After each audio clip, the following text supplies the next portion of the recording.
Hello YouTube, shintigercurl here, that dude in the straw hat, bringing you yet another wrestling review. I'm of course joined by my fellow internet reviewer and spiky-haired daredevil, Joe. Say hi, Joe. He had a flatbread sandwich for dinner. Anyway, it's Friday night. You know what that means. Time for some SmackDown. It's the go-home show before the big night of champions. And what will we be having tonight? What kind of chaos can be expected tonight? I got my notes. Let's get started.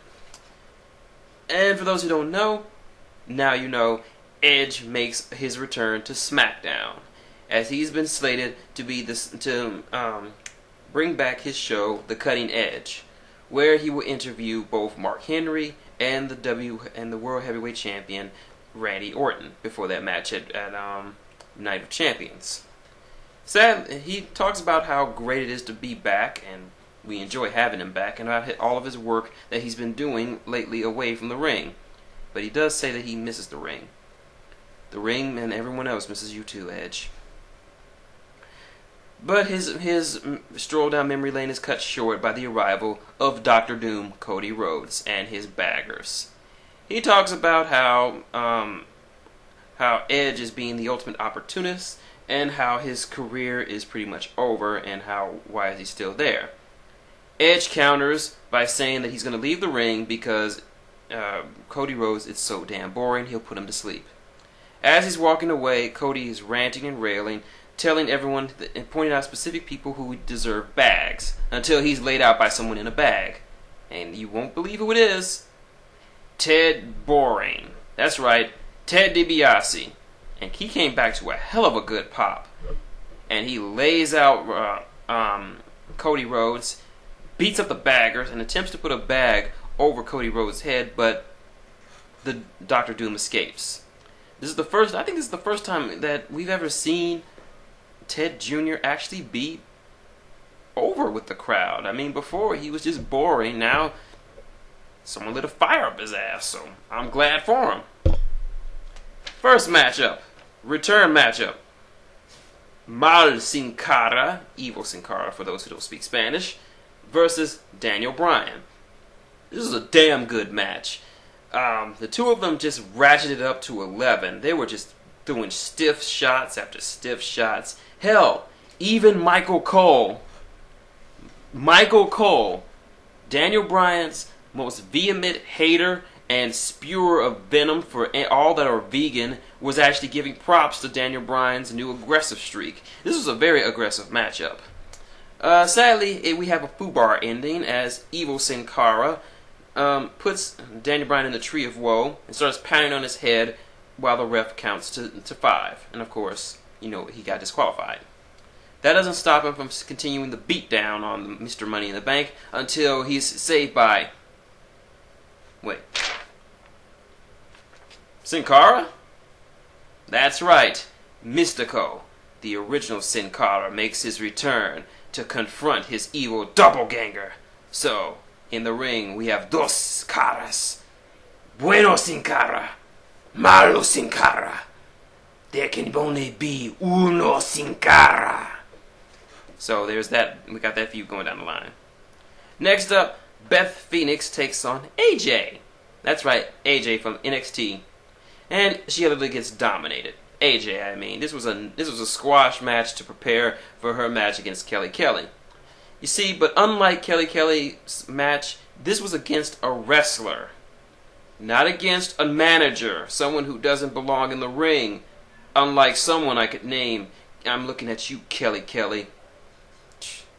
Anyway, Beth Phoenix wins. Beth, I hope you get that belt this Sunday. Next up, we have a little backstage segment between Edge and Christian. This is the first time they've seen each other since their encounter at SummerSlam, where Edge called him a whiny little bitch. Christian decides to ask Edge to put in a good word with Teddy to see if he can get him just one more chance at the World Heavyweight title. Edge says no way, and Christian leaves like a little bitch. I'm sorry, Christian, but you're acting like a little bitch. Even Michael Cole says so. It segues to our next match, where Barrett. And Christian versus Justin Gabriel and King Fella Sheamus. Sheamus cuts a very good promo. Where was it go? I'll look for the ask for why we could be tag team partner. I'll look for the axe. I'll look for the smasher. I couldn't find that, so I went with the 450 splasher. This is pretty good. You still can't beat a solid gold horseshoe stuck up his ass, but can anything?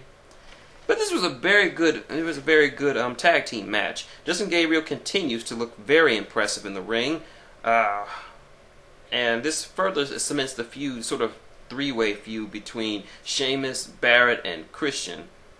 But long story short, after a very good matchup, Christian, not Christian. The team of Sheamus and Justin Gabriel beat out Edge and Christian and Wade Barrett. Next matchup, the Great Khali versus the one-man gangbang, Heath Slater. I was not expecting anything out of this. Then, the WWE's answer to ROH's Mike Bennett, Jinder Mahal, comes out spouting that Punjab crap. Khali, I don't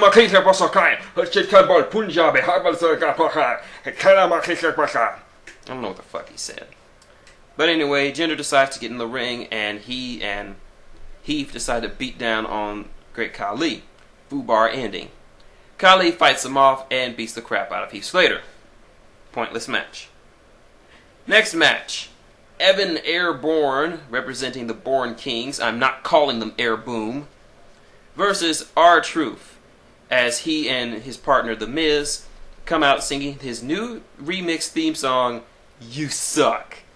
You suck, you suck, you suck, you suck, you suck, everybody sucks. This was a short match in preparation for their match at the tag team match at Night of Champions. Long story short, R-Truth wins. The Awesome Truth is going in strong. Next up, final segment. Edge hosts the Cutting Edge. He talks about how important the WWE Championship is and how he explained his history in Toronto. He said that he was at ringside at WrestleMania 6 when Hulk Hogan battled the Ultimate Warrior in a title versus title match. Not the greatest match, but it was a pretty decent match. He's also said he won his first singles title in Toronto, the Intercontinental Championship. So he understands the importance of titles. So he will tell it like it is to both guys, whether they want to hear it or not. So he introduces both Mark Henry and Randy Orton. He goes to Randy and tells it like these two were tag team partners and tag team champions together in Rated RKO, so they were pretty close. So he asks him, Randy, I'm your friend and all, but have you been seeing what this guy's been fucking doing? I mean, he's been beasting people left and right. You honestly think you can beat this guy?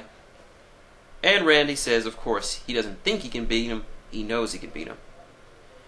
Then Edge turns to Mark Henry and says, well, Mark, I gotta say, I've been here less time than you have, and I've done more in my time than you have. I mean, we've never won a world title. The ECW title doesn't count because it's a piece of crap. But what are you gonna do? I mean, you should have been a great champion by now, but why is that? Surprisingly, Mark Henry takes no offense to this. He says, man, the only reason why you're still standing, you're going to be walking out of here under your own power, is because you're right.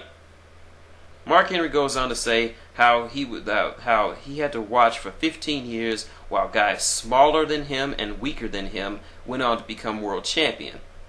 Hell, Rey Mysterio is a two-time world champion. Well, three-time world champion if you count that 2-hour title reign. And yet, I mean, he's one of the worst booked champions you've ever met. And yet he has more world title reigns than Mark Henry. And Mark Henry's like, they always told me to smile, show off that charisma. He's like, I'm tired of smiling. I'm taking what's mine. And Randy continues and says that all Mark Henry is just the world's strongest failure. Edge reminds the two of them that as long as the Cutting Edge segment is on, neither of them can touch each other. He then quickly scrambles out of the ring and says that the segment is over, which leads to the two of them start beating the crap out of each other. Teddy Long then clears out half the locker room to restrain these two. At first they're trying to restrain Mark, but Randy jumps him. Then they try to restrain Randy, but Mark jumps him. Then at one point Mark just decides, you know what, fuck it, and he just starts laying waste to everyone, starting with Randy. I mean, he just was throwing bodies left to right. He was just dominating. And that's Raw. I mean, that's SmackDown. My thoughts? It's a pretty good show. It gave us a nice build-up for a Night of Champions. We had some good promos. Very good match between D. Bryan and Evil Sin Cara, even though it was a FUBAR ending. And the ending segment with the cutting edge was great, thanks to Edge, as well as the further strong booking of Mark Henry. I mean, I've been following this guy's career since he first came to the WWE, and this is the strongest he's ever been booked. I can say, without a shadow of a doubt, Mark Henry is the strongest booked heel in the WWE today. I'm saying it, yeah. He's the strongest booked heel in the WWE. Maybe in all of wrestling today.